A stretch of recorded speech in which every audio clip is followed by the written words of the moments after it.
জীবনের এত সুন্দর সুন্দর মুহূর্তগুলো কাটিয়েছি যার সাথে প্রত্যেকদিন দেখা না করলে কথা না বললে কিছুই ভালো লাগতো না। আজকে তার সাথে বছরে অথবা 6 মাসে একবার দেখা হয়। কি অদ্ভুত জীবন, তাই না?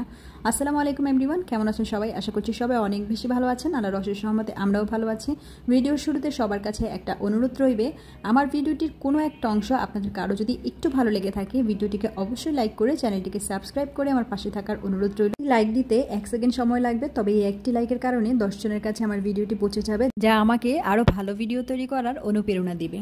ভিডিওর শুরুতে কেন এই কথাগুলো বললাম সেটা একটু পরে বলছি। তো এখন হচ্ছে আমি আমার সেলাই মেশিনটা একটু মুছে নিতেছি। এই সেলাই মেশিনটা আমার তেমন একটা ইউজ করা হয় না, শুধুমাত্র যখন ঘরের জামা কাপড় পরার জন্য তৈরি করি সেই সময় আমার নিজের জামাগুলো নিজে তৈরি করে নেই, এছাড়া বাড়তি তেমন কোনো কাজ করা হয় না।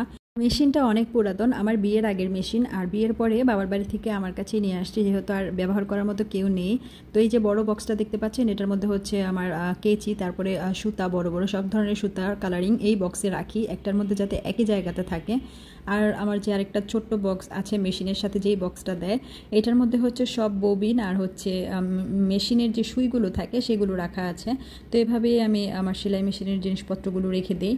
আর এখন হচ্ছে একটু মুছে নিতেছি। আর আমার কোরআন শরীফ পড়ার যে রেহাল, আমরা তো রেহালই বলি, আপনারা কে কী বলেন কমেন্ট করে জানাতে পারেন।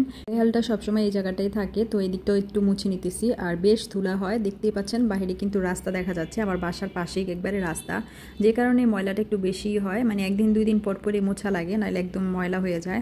এখানে হচ্ছে আমার ছেলে বসে বসে খেলা করতেছিল, তো ওর সব খেলনা একেবারে নিচে ফেলে রাখছে, এগুলো এখন তুলে নিতে হবে। মাশাআল্লাহ, আমার ছেলে নিজে থেকেই সব খেলনা তুলে রাখে খেলা শেষে, তবে আজকে তার মুডটা একটু খারাপই ছিল, তাই আমি তুলে রাখবো এই আর কি। কাজ করতে করতে হঠাৎ দরজায় বেল বেজে উঠলো। দরজার বিপরীত পাশে যে ছিল, সে যে আসবে সেটা আমার কল্পনায়ও ছিল না। হঠাৎ করেই সারপ্রাইজ দিতে চলে এসেছে আমার প্রিয় বান্ধবী, আমার বেস্ট ফ্রেন্ড, যার সাথে জীবনের এত ভালো ভালো সময় কাটিয়েছি, যার সাথে দেখা না হলে কথা না হলে ভালোই লাগতো না। একসাথে এতগুলো বছর কাটিয়েছি, বিয়ের পরপরও অনেক সময় কাটিয়েছি আমরা একসাথে, তবে যার যার বাচ্চা কাচ্চা হওয়ার পরে কেমন যেন হয়ে গিয়েছে যে যার মতো এতটা বেশি ব্যস্ত। 6 মাস অথবা 1 বছরে একবার হয়তো দেখা হয় খুব বেশি হলে। আর সে আসার সময় আমার জন্য মজার মজার এত মিষ্টি নিয়ে আসছে, যদিও আমি এই বিষয়টা নিয়ে তার সাথে খুবই রাগ করেছিলাম। বান্ধবী আসছে বান্ধবীর বাসায়, এতে মিষ্টি নিয়ে আসার কি আছে, আমার কাছে ভালো লাগেনি। তো বলতেছিল তোর তো মিষ্টি অনেক পছন্দ, তোর জন্যই এনেছি। আর ওর সামনে বসিয়ে আমাকে একটা লাড্ডু খাওয়াচ্ছিল, ও এতটা মানে আশা করে এনেছে। তো খাওয়ার শেষ করে এখানে হচ্ছে আবার কিছু বিস্কুটও নিয়ে আসছিল, আর বিস্কুট তো আমার বরাবর অনেক পছন্দ, চায়ের সাথে আমি অনেক বিস্কুট খেতে ভালোবাসি। তো যেহেতু আমার বেস্ট ফ্রেন্ড এই বিষয়গুলো সবই জানে। আর এই যে দেখতে পাচ্ছেন এত এত বিস্কুট নিয়ে আসছে, এগুলো হচ্ছে আমি একটা জারে রেখে দিতেছি।